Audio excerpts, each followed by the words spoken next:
Hello guys, welcome to another video. और आज इस वीडियो में हम रिव्यू करने वाले हैं BMW M3 टूरिंग का। ये BMW M3 कंपटीशन है जिसके अंदर आपको ये टूरिंग, मतलब अगर मैं टूरिंग बताऊं तो आपको यहाँ से पता चल जाएगा। ये सेडान नहीं है, ये स्टेशन वैगन वर्जन है जिसको ये टूरिंग के नाम से कहते हैं। ऐसे यहाँ पे जर्मनी में बहुत पॉपुलर है स्टेशन वैगन, तो यहाँ पे M3 टूरिंग आती है। और अगर पीछे से आप लुक्स दोगे तो कितने सही मतलब लुक आती है इसकी, मस्कुलर लुक आती है। और मेरे को पर्टिकुलरली स्टेशन वैगन्स पसंद नहीं है, पर M3 टूरिंग बहुत ही ज़्यादा सही लगती है। अगर तुम खुद देखो यार कितनी मस्कुलर गाड़ी लगती है। और स्टार्ट करते हैं इसके इंजन स्पेसिफिकेशंस के। तो सबसे पहले इसका बूट ओपन करने के लिए हमें यहाँ पे 2 बार इसको करना पड़ेगा। 1 2 2 बार।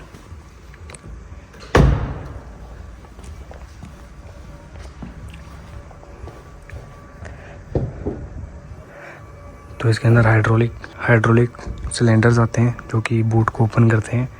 इसके अंदर BMW का twin turbo 3 litre inline 6 cylinder engine मिलता है जो कि 530 हॉर्स पावर और 650 न्यूटन मीटर ऑफ टॉर्क निकालता है। और इसके अंदर आपको 8 स्पीड ऑटोमेटिक ट्रांसमिशन मिलता है जो कि हर BMW M कार में आता है।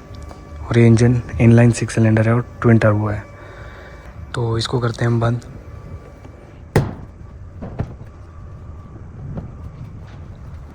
तो शुरुआत करते हैं गाड़ी की LED लाइट से। इसमें न्यू जनरेशन BMW की LEDs इस तरह आती हैं, DRLs। और इसमें कॉर्निंग प्रोजेक्टर हेडलैम्प और एक लो बीम हाई बीम का प्रोजेक्टर हेडलैम्प आपको मिलता है। अगर आप ऊपर देखेंगे एक सेंसर है LED का जो कि स्मार्ट LEDs कहते हैं, जो BMW उसको फंक्शनिंग में हेल्प करता है। और यहाँ पे भी आपको एक 4 प्रोजेक्टर हेडलैम्प ऐसे और 4 प्रोजेक्टर हेडलैम्प ऐसे मिलते हैं जो कि हाई बीम का काम करते हैं, और ये लो बीम हाई बीम दोनों का काम करता है। और यहाँ पे आपको साइड में एयर वेंट्स मिल जाते हैं। फ्रंट में 4 पार्किंग सेंसर्स, टोइंग हुक आपको यहाँ मिलता है। और ये आपको किडनी स्टाइल बड़ी सी ग्रिल मिलती है। सामने आपको एक रडार और कैमरास वहाँ मिलते हैं जो कि ADAS का फंक्शन करते हैं। और इसकी हुड में आप देखो पैटर्न ऐसे बहुत ही सही लगता है। गाड़ी की साइड प्रोफाइल पे जाऊँ तो यहाँ पे आपको 275/35 R19 सेक्शन का टायर साइज़ मिलता है, और जो कि बहुत बड़ा है। यहाँ पे R19 है, 275 R19, और यहाँ पे बड़ा हुआ 285 R20 है। क्योंकि जब आप हाई स्पीड्स पे ऐसी गाड़ी को लेके जाते हो तो मोस्ट ऑफ दी वेट और ट्रैक्शन इस पिछले टायर्स पे होता है, इसलिए चौड़े और थोड़े बड़े रखे जाते हैं लोड कैरी करने के लिए। मेड इन फ्रांस है टायर, मिशेलिन क्योंकि फ्रांस की कंपनी है तो मेड इन फ्रांस। और पीछे से लुक कुछ ऐसा आता है जो कि बहुत सही लगता है, मेरे को बहुत सही लगता है। और एक चीज़ दिखाऊं, ये गाड़ी बहुत प्रैक्टिकल है। अगर तुम्हें सामान रखना है तो तुम सिर्फ इसको यहाँ से खोल सकते हो। तुम्हें नीचे से अगर सामान, ऊपर से थोड़ा बहुत सामान डालना है या निकालना है सामान, तो तुम यहाँ से ऐसे कर सकते हो। टूरिंग वैसे भी प्रैक्टिकल होती हैं, तो ये चीज़ मुझे बहुत अच्छी लगी किसमें ये है। और इसका कैमरा यहीं पे मिल जाएगा आपको। और बूट स्पेस बहुत ही अच्छी है इस गाड़ी में। और स्पेयर टायर तो यहाँ पे नहीं है, यहाँ पे फर्स्ट एड किट वगैरह का सामान होएगा जैसे ये है। लाइट आपको इसमें दोनों साइड मिल जाती है, और 12 वोल्ट का चार्जिंग सॉकेट। और अगर आपको सीट ऑटोमेटिकली फोल्ड करनी है तो आपको यहाँ बटन मिल जाते हैं। और यहाँ पे हुक है, अगर आपको कुछ सामान बांध के रखना है, ऐसे ही आपको चारों तरफ मिल जाएंगे। और एग्जॉस्ट इसमें 4 है जो कि वो प्रॉपरली फंक्शनल है। और गाड़ी को लॉक आप यहाँ से कर सकते हैं, और बूट क्लोज भी आप यहाँ से कर सकते हैं। गाड़ी का टोइंग हुक आपको यहाँ मिलता है, और यहाँ पे M3 कंपटीशन की बैजिंग मिलती है। और अगर आपको फ्यूल डलवाना है इसमें तो यहाँ पे आपको फ्यूल सेक्शन मिलता है। और ये रहा फ्यूल, E5 E10 E25 आप इसमें डलवा सकते हैं। गाड़ी में रेयर में आपको ऐसे ही छोटा सा स्पॉइलर मिलता है जो कि लिप स्पॉइलर कहते हैं। और लुक्स बहुत अच्छी लगती है इस गाड़ी की पीछे से। और अगर बात करें इंटीरियर की, अनलाइक M2 में आपको फ्रेमलेस डोर्स मिलते हैं, पर आप उसमें फ्रेम मिल जाती है। और एक चीज़ जो मैं आपको बताऊं, तो इस साइड आपको मेमोरी फंक्शन सीट्स मिलेंगी 1 और 2, और ये ऑटोमेटिकली एडजस्टेबल है। मगर पैसेंजर साइड आपको मेमोरी फंक्शन नहीं मिलेगा, पर ऑटोमेटिकली इलेक्ट्रिकली एडजस्टेबल सीट ज़रूर मिलती है। और आप 1-1.5 करोड़ की गाड़ी में ये टेल्टन टेलीस्कोपिक स्टीयरिंग मैनुअल है, जबकि वो होना चाहिए था। और ये जो थाई सपोर्ट है ये भी मैनुअल है। तो ये 2 चीज़ें हैं, पर लोग गाड़ी इन फीचर्स के लिए नहीं लेते हैं, वो लेते हैं पावर के लिए, भगाने के लिए और फन टू ड्राइव के लिए बेसिकली। और इसमें सीट्स आपको ऐसी मिलती हैं और इसमें मसाज फंक्शंस भी होता है। देखिए जैसे बीच में ऐसे देखने से पता चल जाएगा कि इसमें मसाज फंक्शंस होगा। ये पैटर्न दिख रहा है ना आपको ये। और गाड़ी की टॉप स्पीड आप देख सकते हैं, डायनो टेस्ट की रीडिंग चल रही है यहाँ पे, जो कि दिख सकती है। अगर आपको मैं इस तरह से सिखाऊँ तो ये लॉक अनलॉक, मेमोरी फंक्शंस के कंट्रोल, ORVM के कंट्रोल्स अगर आपको यहाँ पे देखें, फोल्ड अनफोल्ड कर सकते हैं आप इसे।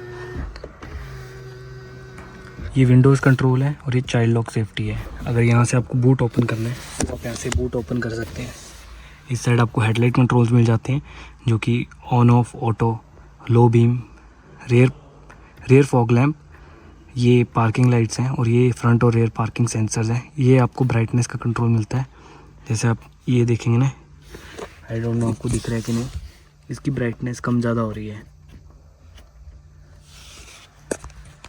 और अगर बात करूँ स्टीयरिंग की तो ये भी लेदर है, ये भी लेदर है। और अगर कार्बन फाइबर देखोगे ना तो कार्बन फाइबर यहाँ पे है, यहाँ पे है, यहाँ पे है, यहाँ पे कार्बन फाइबर है, यहाँ पे कार्बन फाइबर है। ये पैडल शिफ्टर्स भी कार्बन फाइबर के हैं।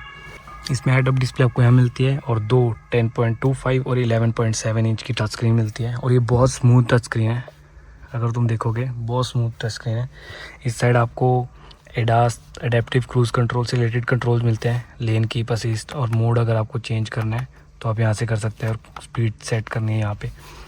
इस साइड आपको हेडलाइट के कंट्रोल्स मिल जाते हैं, लो बीम, हाई बीम और इंडिकेटर्स। और इस साइड विंडशील्ड के वॉशर के कंट्रोल्स इस साइड आपको मिल जाते हैं। M1 M2 ये आप मोड कस्टमाइज़ कर सकते हैं, जैसे स्टीयरिंग, फीडबैक, चेसिस, इंजन की परफॉर्मेंस मोड्स, ये कस्टम मोड्स आप सेट कर सकते हैं। अगर आपको जो भी एक पर्टिकुलर इंस्टेंट टाइम पे चाहिए तो आप दबाएंगे और वो सारी सेटिंग्स मिल जाएंगी। बताता हूँ मैं कैसे होएगा ये। पर इस साइड आपको मिलते हैं कंट्रोल्स वॉल्यूम अप डाउन के। हार्मन कार्डन का सिस्टम है भाई इसमें। यहाँ पे वैसे M2 में बैजिंग होती है हार्मन कार्डन की, इसमें नहीं है। ओके, यहाँ पे इसमें हार्मन कार्डन की बैजिंग। अब म्यूज़िक को करते हैं बंद। बंद क्यों नहीं हो रहा भाई ये? यहाँ पे आपको कॉल पिक करना हो और अगर आपको वो BMW वॉइस असिस्टेंट यूज़ करना हो तो आप यहाँ से यूज़ कर सकते हैं। अगर इसके आपके MID के कंट्रोल्स भी चेंज करने हैं तो आप यहीं से चेंज कर सकते हैं, जैसे मीडिया और जो भी आपका म्यूज़िक चल रहा है उसकी सेटिंग्स। और अगर आपको हेड अप डिस्प्ले के कंट्रोल्स चेंज करने हैं तो आप यहाँ से कर सकते हैं। और अगर आपको MID पे, इंस्ट्रूमेंट क्लस्टर पे आपको कैसी इन्फॉर्मेशन चाहिए वो भी आप यहाँ से चेंज कर सकते हैं। मतलब ये अपने आप से, अपने हिसाब से आप कस्टमाइज़ कर सकते हैं यहाँ से। और अगर इसकी बात करूँ तो इसमें आपको कनेक्टेड कार टेक बहुत सारी चीज़ें मिल जाती हैं। अभी ये मेन्यू है, जैसे इसमें आपको बहुत सारी चीज़ें जैसे drift analysis, lap meter, BMW ID, personal assistant, Android Auto, Apple CarPlay, exterior lighting, interior lighting सब मिल जाता है। और अब जो नई आ रही है ना BMW, इसमें तो चलो यहाँ पे कंट्रोल्स मिल रहे हैं। अब जो नेक्स्ट आएगी उसमें आपको एक्सटीरियर लाइटिंग सिर्फ यहीं से चेंज करनी पड़ेगी। यहाँ पे आप बटन दबाएंगे और यहाँ से सारा चेंज होगा। मतलब ये सारा टच स्क्रीन में डालते जा रहे हैं, टैबलेट बना रहे हैं गाड़ी को। जो फिजिकल बटन है उसको रिमूव करते जा रहे हैं। और पर शुक्र है कि ये दिया है, एटलीस्ट सबसे बेसिक चीज़ रहती है, क्योंकि वॉल्यूम कंट्रोल करना चलती गाड़ी में सबसे ईजी रहता है। और ये टच पैड तो भाई सोने पे सुहागा है, बहुत सही चीज़ है। इससे आप अगर कंट्रोल करना चाहें तो इसी से आप कंट्रोल कर सकते हैं। मतलब बहुत हैंडी हो जाता है इस चीज़ से कंट्रोल करना। इंटीरियर लाइटिंग, जो एम्बिएंट लाइटिंग, वो आप यहाँ से कंट्रोल कर सकते हैं। और अगर मैं आपको इन M मोड्स की बात बता रहा था ना, तो अगर हम यहाँ पे M मोड में जाएंगे तो जैसे आप रोड, स्पोर्ट और ट्रैक 3 मोड्स मिलते हैं, जो कि आप यहाँ से चेंज कर सकते हैं। और सेटअप में अगर आप जाएंगे तो ये सेटअप में होती हैं, जैसे M1 M2 की कॉन्फ़िगरेशन है। आप जैसे यहाँ पे इंजन की परफॉर्मेंस स्पोर्ट प्लस कैसा चाहते हैं, चेसिस जो कि सस्पेंशन से रिलेटेड है वो आपको स्पोर्ट प्लस कैसा चाहिए, स्टीयरिंग स्पोर्ट चाहिए, ब्रेक स्पोर्ट चाहिए। और ये 2 wheel drive 4 wheel drive sport, जिसमें ट्रैक्शन कंट्रोल बहुत ज़्यादा कैलकुलेटेड रहता है। ऑप्टिमाइज रहता है वो। और टू व्हील ड्राइव नहीं हो रहा है configuration, only possible DSC of. DSC हमें ऑफ करना पड़ेगा। ओके,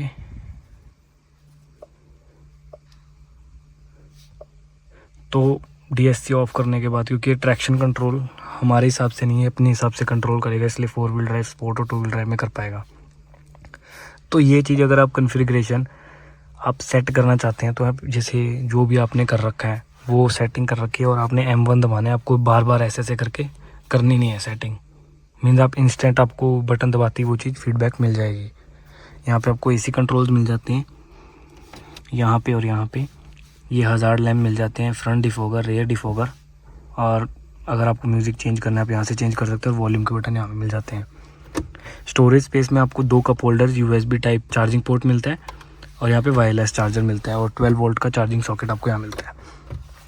यहाँ पे आपको मीडिया रिलेटेड कंट्रोल मिल जाएंगे, जिससे आप इसको नेविगेट कर पाएंगे। डायरेक्टली होम पे जाना है या फिर मैप पे जाना है, कुछ भी चीज़ नेविगेशन देखनी है अगर आपको, तो वो सारा यहाँ पे मिल जाएगा। और ये आप इससे कंट्रोल कर सकते हैं, जैसे कहीं भी आपको जाना है तो आप यहाँ से P फिर S कुछ भी दबाएंगे तो आपको जाएगा। बैक करना है, ऑप्शंस पे जाना है, यहाँ से पार्किंग ब्रेक, एग्जॉस्ट का बटन यहाँ पे मिल जाते हैं। ऑटो होल्ड सेटअप जो मैंने आपको बता दिया M1 M2 का, ये ऑटोमेटिक स्टार्ट स्टॉप का बटन है।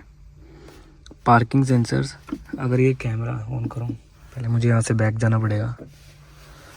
अगर मैं कैमरा ओपन करूँ, ये तो ट्रैक्शन कंट्रोल है।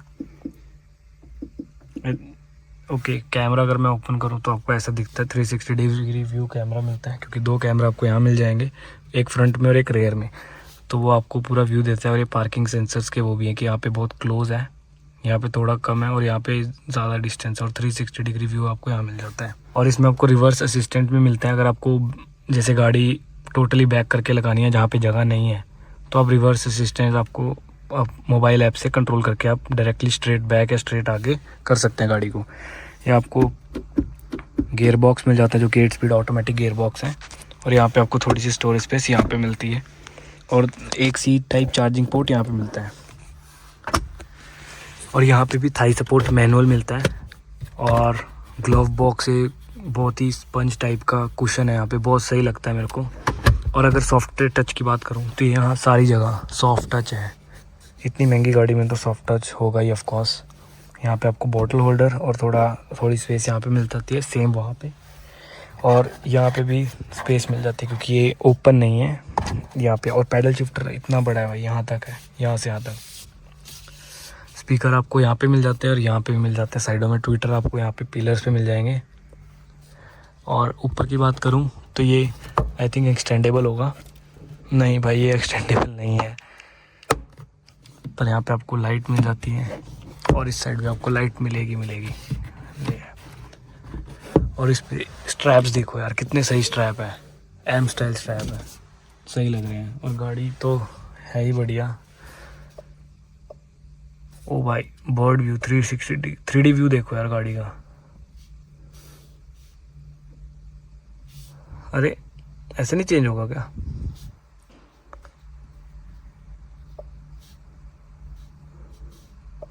ओके, मुझे कैमरा व्यू देखना पड़ेगा कि कहाँ से व्यू चाहिए मुझे। गुड, सही है। जो टाटा और महिंद्रा की गाड़ी होती है उसमें आप ऐसे करके नेविगेट कर सकते हैं, बट मर्सिडीज, BMW, ऑडी में तो ऐसे ही आएगा। अब चलते हैं पीछे।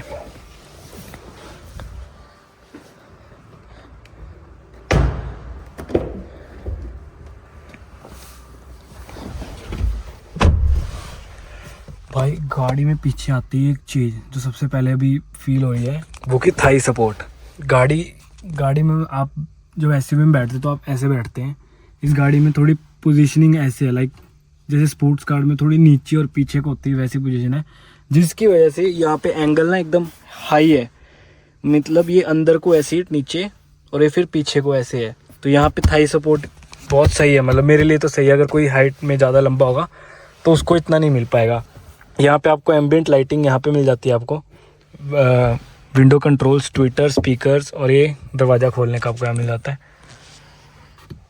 और ये यहाँ पे आपको कोई भी स्टोरेज स्पेस नहीं मिलती जैसे नॉर्मल गाड़ी में आती, क्योंकि कुशनिंग है यार। ये भी देख सॉफ्ट टच है, मतलब ये प्रॉपर प्लास्टिक नहीं, अगर तुम्हें देखने में प्लास्टिक लग रहा होगा पर ये सॉफ्ट टच है।